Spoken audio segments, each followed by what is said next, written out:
এই প্রশ্নের উত্তর তো তাকেই দিতে হবে। এটার উত্তর আমরা কিভাবে দিব?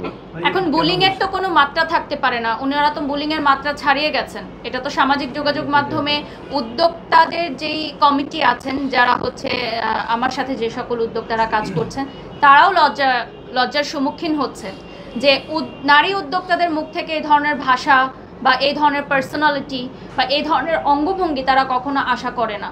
এই যে স্ট্রং ব্যবস্থা নেওয়া হচ্ছে এবং কেঁচো খুঁড়তে গিয়ে সাপ বের হয়ে এসেছে, একটা সম্পূর্ণ প্রতারক এবং ফ্রড চক্র। এবং আমি মনে করি যে সেদিন প্রেস কনফারেন্সে যারা উপস্থিত ছিলেন, যারা আসলে হেলিকপ্টার ফটোশ্যুটের সাথে যুক্ত না, তারা কেন এসেছিলেন?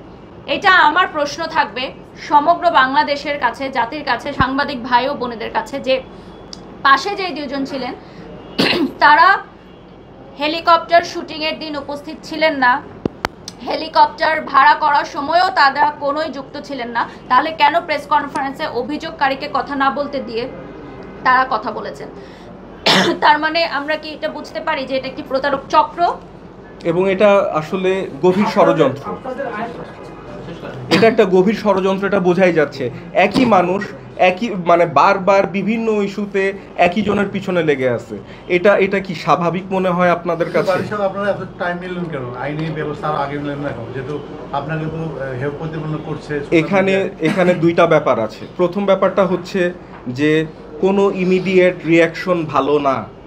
আমরা ওয়েট করছিলাম যে তারা আইনগত ব্যবস্থা নিবে, ক্ষতিপূরণ চাবে। আমরা অ্যাজ এ কোম্পানি ওয়েট করছিলাম যে কখন আসবে, সে করে নাই। দ্বিতীয়ত হচ্ছে, যখন আমার কাছে মনে হয়েছে এটা ষড়যন্ত্র, এই চক্রের প্রত্যেকটা মেম্বারের খবর নেওয়ার সাথে সাথে কি ধরনের ফ্রড বের হয়েছে আপনাদের চোখের সামনে আমি যেই কোম্পানি এক্সিস্টই করে না, সেই কোম্পানি কিভাবে ফটোশুট করে এবং আমাদের বিরুদ্ধে অভিযোগ করে? যেই কোম্পানিকে 2023 সালে না, 2023 সালে 22 সালে সিজ করে, 23 সালে কমপ্লিটলি ডিসলভ করে দেয়। সেই কোম্পানি কিভাবে বাংলাদেশে এসে তাদের ব্যবসায়িক প্রচারণার জন্য বিভিন্ন রকম কন্টেন্ট তৈরির জন্য মডেলদের কাছ থেকে টাকা নিচ্ছে এবং ফটোশুট করছে। এবং ইউকেতে তিনি বলে থাকেন যে তার একটি বাড়ি আছে, যেটাও সম্পূর্ণ ভুয়া এবং মিথ্যা। এটাও তুমি বলে দাও। এগুলা খুবই ব্যক্তিগত আলাপ, আমি এগুলার বলতে চাই না। আসলে আমরা অতটা নিচে নামতে পারি না, আমরা এতটা নিচে নামতে চাইও না। এইগুলা দেখেন, ইউকেতে আপনি যদি বাঙালি কমিউনিটিতে এই রোজা আফরোজের বিষয়ে জিজ্ঞেস করেন, আপনি নিকৃষ্টতম অভিযোগ পাবেন তার কাছে, তার বিরুদ্ধে।